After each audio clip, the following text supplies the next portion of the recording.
আসসালামু আলাইকুম, কেমন আছেন সবাই? আশা করি সবাই আল্লাহর রহমতে ভালো আছেন। আমিও আলহামদুলিল্লাহ আপনাদের দয়ায় ভালো আছি। প্রচণ্ড গরম পড়েছে। আসলে এই গরমে যে কোনো কাজ করাই এতটা কঠিন হয়ে যাচ্ছে। তো আজকে আমি একদম ছাদে চলে এসেছি ভয়েস দেওয়ার জন্য, যেহেতু নিচে একদম গরম, ছাদের গরমটা নিচে পড়ছে আর খুবই ক্লান্ত লাগছে শরীর। তো আমি চিন্তা করলাম যে একটু ছাদে যাই, রাতে একটু ঠান্ডা, আর ছাদে দোলনায় বসে আমি একটু ভয়েস দিয়ে আসি।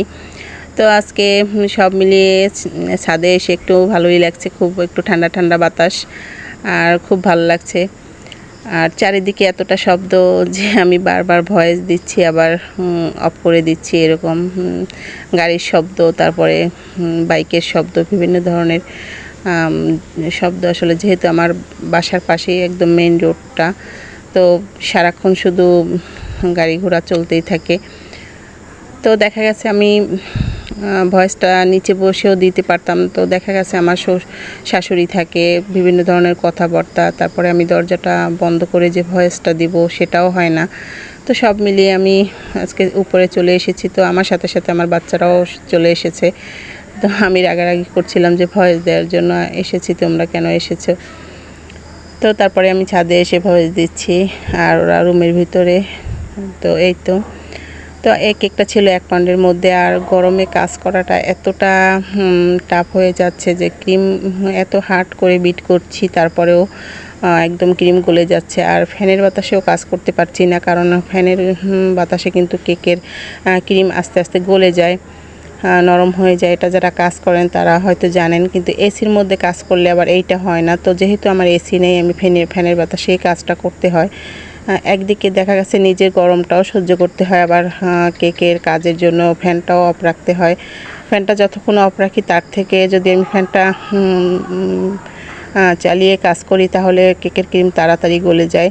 এই কেকটাও আমার পেজের একটা মানে অনেক ডিমান্ডিং একটা কেক, অনেকবার করেছি আমি, আর বিভিন্ন ধরনের করেছি, বিভিন্ন কালারের করেছি। তো আজকের এই কালারটা ছিল নতুন, এরকম আর কি করিনি এই ডেকোরেশনের মধ্যে।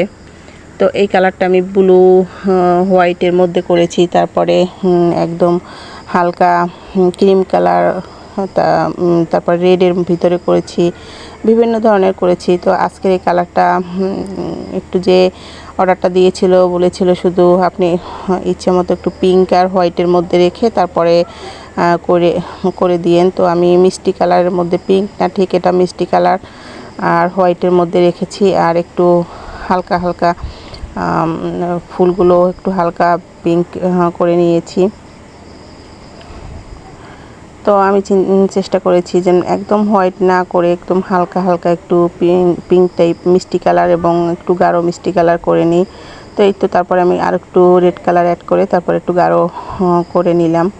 আর দেখতেই পাচ্ছেন যে ক্রিম এতটা গলে যায় যে কাজ করার জন্য আসলে কি বলবো, মানে খুবই কষ্ট হয়। এখন গরমে এত পরিমাণ গরম, আমার মনে হয় যে আমার কেকের জীবনে এতটা গরম আমি কখনো দেখিনি।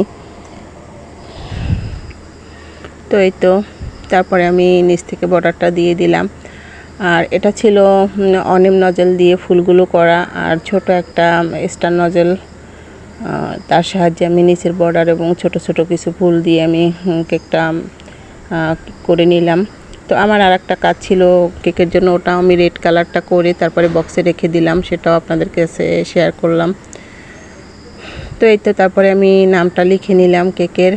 আর রেড কালারটা দেখা যাচ্ছে কি যদি আমি একটু করে কালারটা অ্যাড করে তারপরে ফ্রিজে রেখে দিই, তারপরে কালারটাও একদম গাঢ় হয়ে যায় এবং ক্রিমটাও একটু হার্ড হয়ে যায়।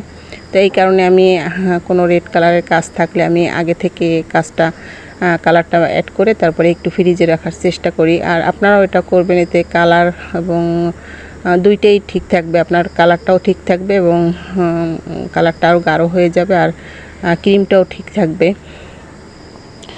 এই তো তারপর দুইটা প্রজাপতি দিয়ে আমার কিছু স্প্রিঙ্কেল দিয়ে দিলাম।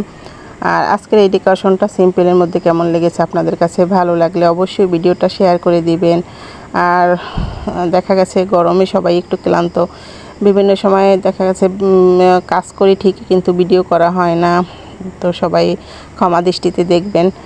আর সবাই ভালো থাকবেন, আমার ভিডিওগুলো শেয়ার করে দিবেন। আর আমি যদি কোনো উপকারে এসে থাকি, আপনাদের একটু হলেও ভিডিওগুলো দেখে যদি আপনাদের ভালো লেগে থাকে, প্লিজ প্লিজ আমার চ্যানেলটা সাবস্ক্রাইব করে আমার পাশে থাকবেন আর ভিডিওগুলো শেয়ার করে দিবেন। আজকের মতো এই পর্যন্ত, সবাই ভালো থাকবেন। আল্লাহ হাফেজ।